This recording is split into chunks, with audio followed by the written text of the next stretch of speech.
the fact that there's going to be a constitutional review process is, of course, a very important opportunity, and points about inclusiveness of the process and maybe lessons drawn from other countries that have gone through such a process may be areas where we can engage the government in Khartoum.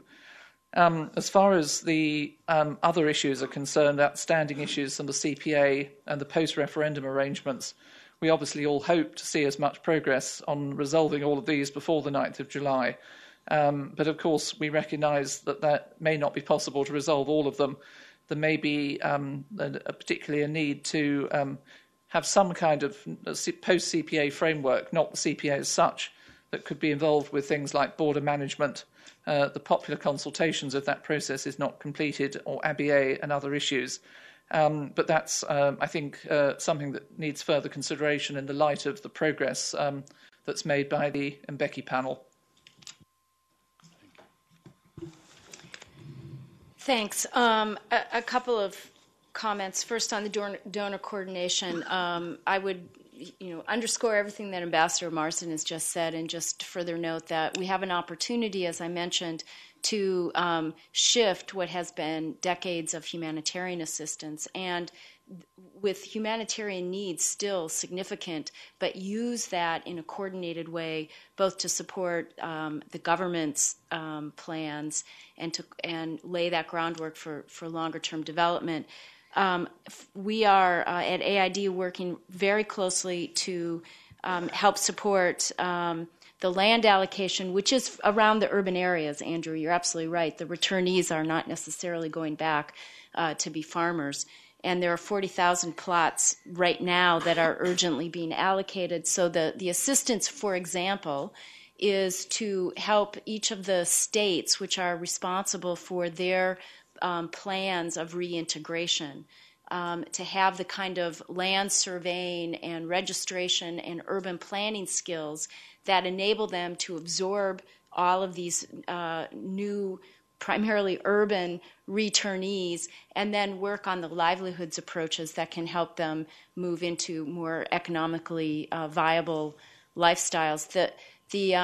A lot of the assistance right now is about laying the groundwork for economic viability, much of it which will be agriculturally based.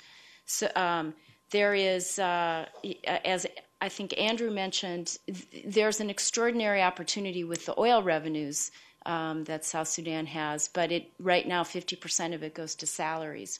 So as one looks at turning the corner into being a fully viable state, there's the issue of governance is huge, and ensuring that as it develops, that the corruption levels stay low, that there is not a proliferation of red tape that would reduce the entrepreneurial spirit that needs to drive them forward.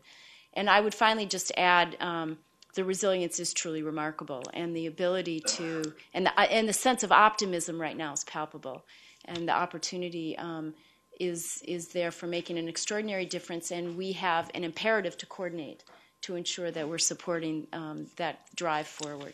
Thanks. Thank you very much. I think on donor coordination, if I can add a word, it's important that we don't have so much coordination that we forget to listen to the beneficiaries and pay attention to what they want. So I was particularly glad that Ambassador Marsden mentioned the South Sudanese and their development plan and the need for donors to get behind it. There's also, we were taken back to the point that Mr. Pronk made right at the beginning, that what we need is a common integrated approach, not a whole lot of coordination of different approaches from different organizations. It's been, if I may say so, a pleasure and an honor to chair such a lively panel of such distinguished speakers. Please join me in thanking them.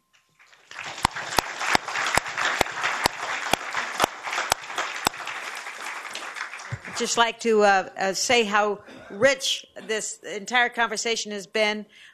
We're going to take a 15-minute break now, but I would very much like to thank Ambassador Gulti, Dr. Pronk, Andrew, Nancy, Ambassador Marsden for an extraordinarily good panel discussion. 15-minute break to do what you need to do, but I might suggest that you take the time to introduce yourselves to a couple of guests that we have today. I'd like to recognize them, actress Ann Archer, who is founder of Artists for Human Rights, and her colleague Donna Isham, who is the president for the Artists of Human Rights. Humanitarian situations like we have in Darfur and Sudan need as much attention as we can possibly bring to it. And the civil society and the entertainers who help focus public attention on these extraordinarily compelling humanitarian situations is extremely important, and we thank you very much for your efforts. Thank you very much to the panel. 15 minutes.